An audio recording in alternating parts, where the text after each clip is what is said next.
Rodriguez Holloway. This one snuck under the radar. Sneaky good fight, sneaky good matchup. And I think, the wild card was Yair Rodriguez after 2 years in limbo, in hiatus. What sort of Yair were we going to see? Was it the flamboyant, mean Yair?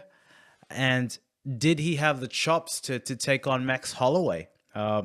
Blessed has had a good year. Started off with a really one-sided affair against Calvin Cater. It is really, honestly, one step away from, unfortunately, Volk fans are not necessarily going to like this, and Volk might not, though I think it's the biggest fight for it. One fight away from challenging Volk for a third time. The boys came to play. This was a great fight.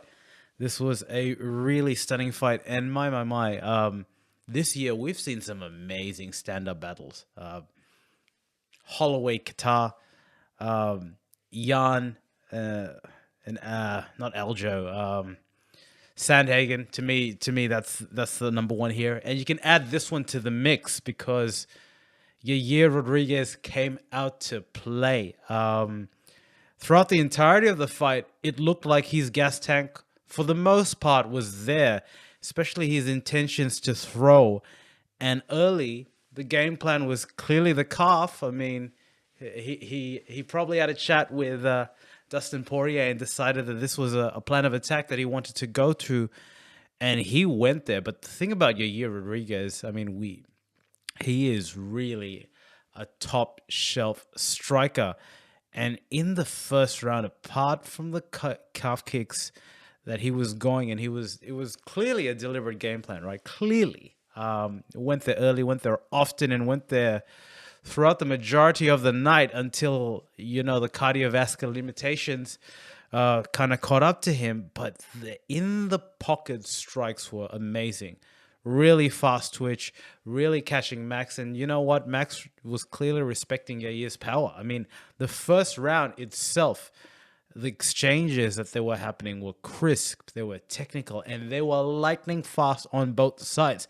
There was not a lot of defensive acumen being shown, and I think with a fighter like Yair Rodriguez, you get what you get. And what you got here was I'd say the best version, the best version of Yair.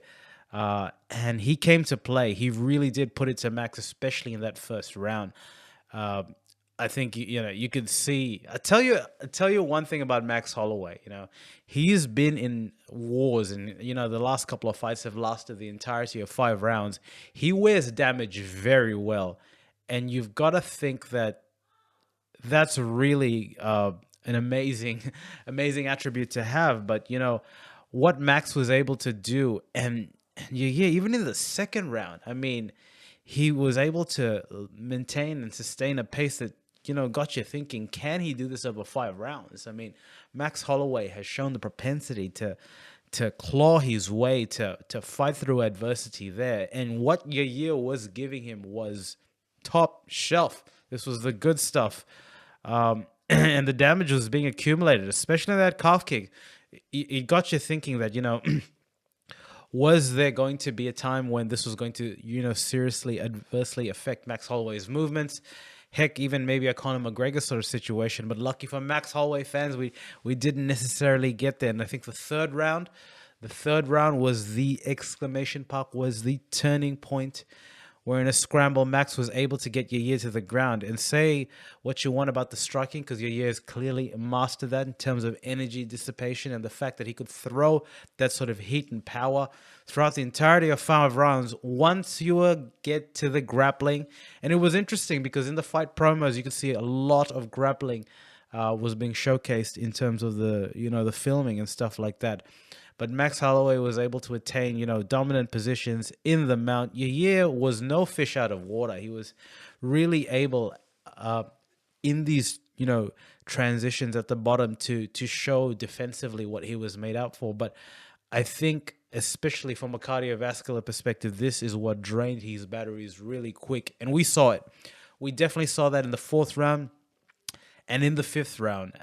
When Yair was against the cage, he would almost submit positionally, if that kind of made sense. He would hunch up hyper defensively, and it would allow Max Holloway to do so many different things. I mean, how about that standing, guillotine attempt? I mean, the angle that Holloway was attempting to get out of that was insane, and it just goes to show how three-dimensional, 4D, heck, whatever dimensions you operate in, Max Holloway is all that. Max Holloway is the man, and he really is a thorough mixed martial arts practitioner in the truest sort of sense. And he was able to wear at Yair Rodriguez, who, to be quite frank, I'm extremely impressed upon. This was not an easy victory for Max Holloway, and I would say would rank there if you asked him in terms of some of the more difficult situations and opponents rather that he's handled. Bravo, yeah. Like it's not that often that there was a lot of action in this fight.